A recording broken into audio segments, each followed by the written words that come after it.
झारखंड की महिलाओं ने बनारस के सर्किट हाउस पर अंतर्राष्ट्रीय महिला दिवस 8 मार्च को धरना प्रदर्शन किया।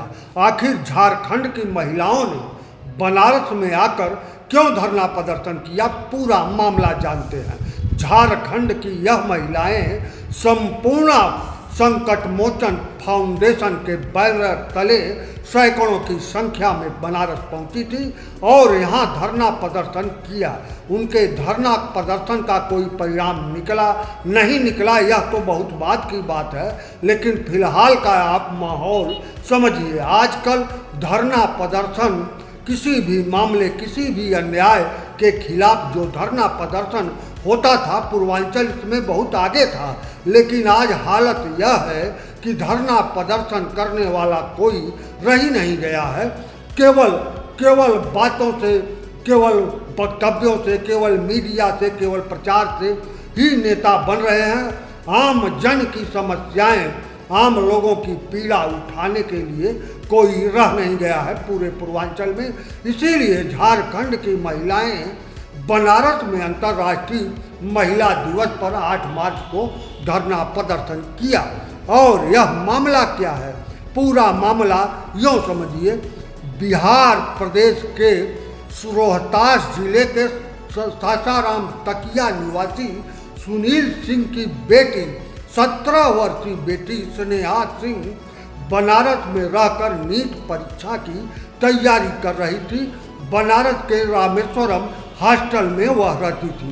1 फरवरी 2025 को उसकी लाश हॉस्टल के कमरे में मिली तो हॉस्टल वाले ने उनके घर परिजनों को सूचना दिया, लेकिन हम बनारस की पुलिस इतनी आगे निकली कि परिजनों के आने के पहले ही स्नेहा की लाश को ले जाकर मणिकर्णिका घाट पर अंतिम संस्कार कर दिया और बता दिया कि स्नेहा ने आत्महत्या किया है। इस मामले में स्नेहा के परिजन यह मानने के लिए तैयार ही नहीं है कि उनकी बेटी आत्महत्या कर सकती है और इसी मामले की जांच के लिए स्नेहा के परिजन तमाम जगह दौड़ चुके हैं, लेकिन कोई सुनवाई नहीं हुई। उन्होंने अपनी पीड़ा फेसबुक पर व्यक्त किया तो उसी माध्यम से संपूर्ण संकट मोचन फाउंडेशन को यह पता लगा और तब वहीं संपूर्ण संकट मोचन फाउंडेशन की महिलाएं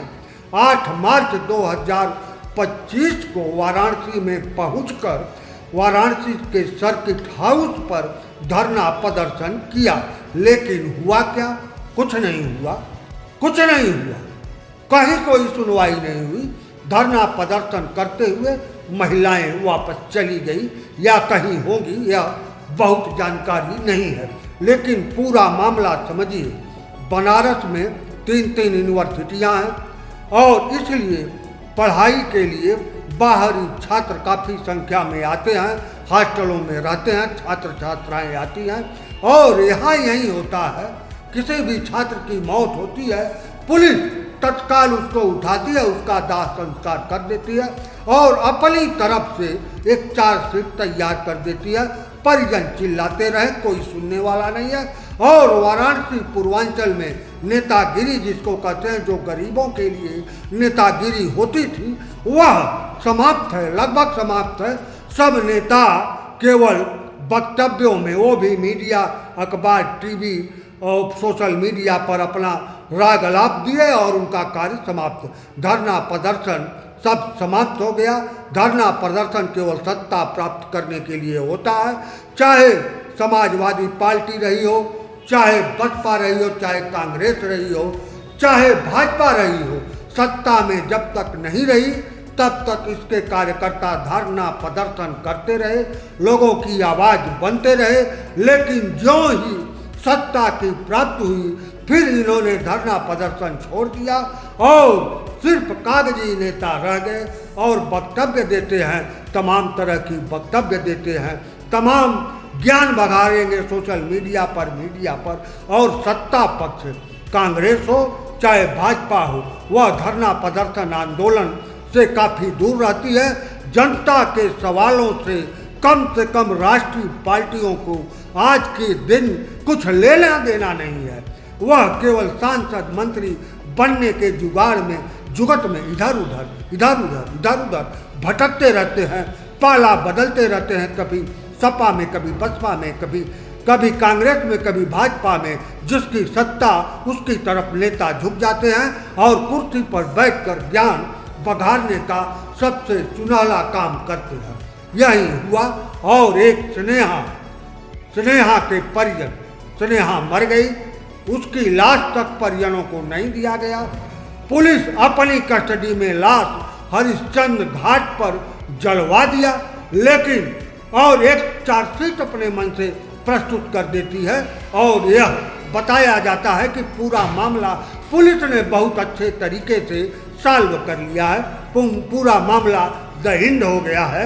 और अब कोई नेता से पूछेंगे, खास तौर से सत्ता पक्ष के नेता से पूछेंगे, तो वह कहेगा कि पुलिस ने अपना काम बखूबी किया है, इसमें कोई गुंजाइश बची ही नहीं है। अब सवाल यहाँ फिर वहीं आ जाता है कि अगर किसी को न्याय नहीं मिल रहा है, वह पीड़ा से है, तो उसके लिए जो जन सेवक हैं वह कहाँ गए, जनता कहाँ गई? जनता आवाज़ नहीं उठाएगी तो जनतंत्र कैसा, प्रजातंत्र कैसा? लेकिन खास तौर से बनारस में जनतंत्र दम तोड़ चुका है, पूर्वांचल में जनतंत्र दम तोड़ चुका है।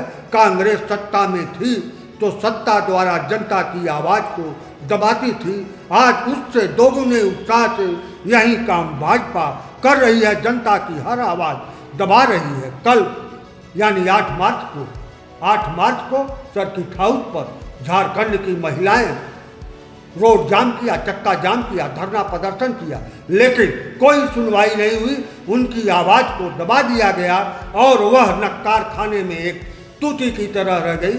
सोशल मीडिया पर कहीं कोई एकाक लाइन दिखाई दिया, मेन मीडिया पर यह भी नहीं दिखाई दिया।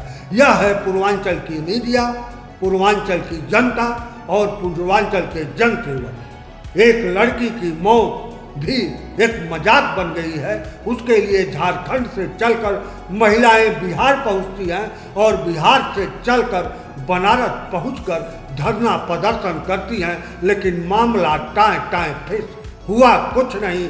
क्योंकि इस समय या कभी भी कांग्रेस के समय भी ऐसा होता था, आज भाजपा के समय उसके दुगने उत्साह से बताया जाता है सरकार की तरफ से कि पुलिस ने अपना काम बखूबी अच्छे तरह से कर चुकी है। अब इसे आप क्या कहेंगे? आप पूरा वीडियो देखिए और सुनिए और मामले को समझिए। लड़की बिहार के रोहतास जिले के सासाराम तकिया के सुनील सिंह की 17 वर्षीय स्नेहा की मौत हो जाती है और वह रामेश्वरम हॉस्टल के एक कमरे में मृत पाई जाती है। जो फुटेज पुलिस ने सामने किया उसमें वह खिड़की के ग्रिल से लटकती नजर आई और उसका पांव तख्ते पर था और एक पैर नीचे था। पता नहीं कैसे पुलिस ने क्यों यह थ्योरी बना लिया कि उसने आत्महत्या किया है, जबकि परिजन कह रहे हैं कि उसकी हत्या हुई है। अब आगे मामले में क्या होगा?